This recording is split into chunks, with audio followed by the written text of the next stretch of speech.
Hello there, my name is John and I am a nobody. I'm probably a nobody who needs a haircut. We're back in Berlin for this story before we continue with more musical adventures. It's important to remember, maybe for all of us, the nice things that happen to you.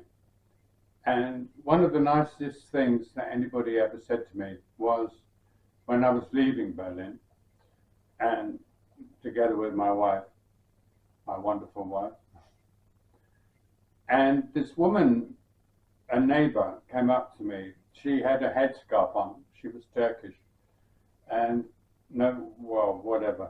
And she was a Muslim. And she said to me, "Oh, it's a shame that you're leaving. Sie waren das Beste im Haus. You were the best thing about this house," which I took away with me, and I still remember, which is a lovely thing to say. One day I was down about to go shopping, and I met another neighbor of mine.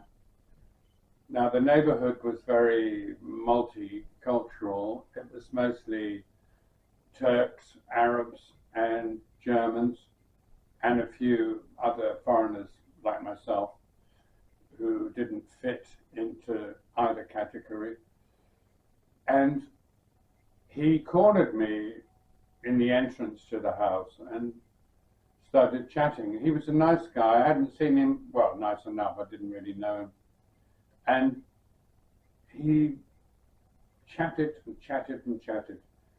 And I was going to go shopping, and he said, "Look, I'm thinking about leaving this part of town because there are just too many foreigners and it's becoming very dirty."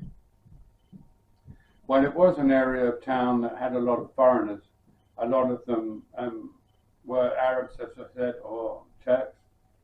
And it was a weird place to live.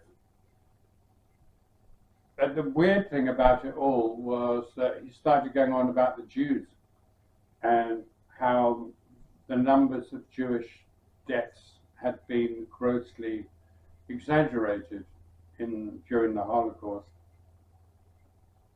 It was all very uncomfortable, and I just wanted to go shopping, which I did. My neighbor was from the Lebanon. He probably moved there in the 70s when they had a big civil war in the Lebanon with the different Muslim clans.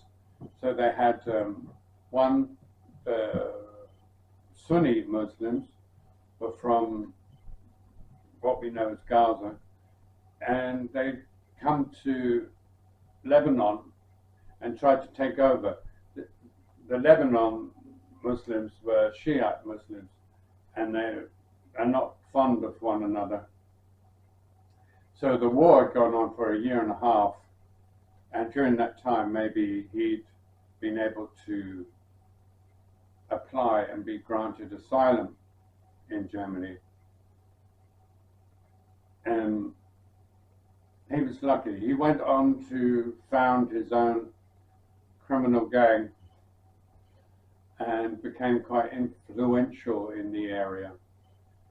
But it was a weird thing to hear from someone from Lebanon that he was thinking of moving because there were too many foreigners.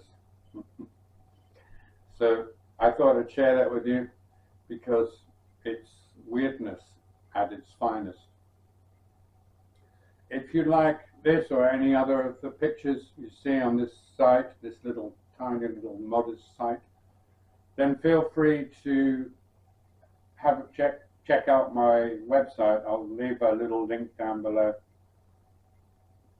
And you take care of yourselves and those you love, obviously.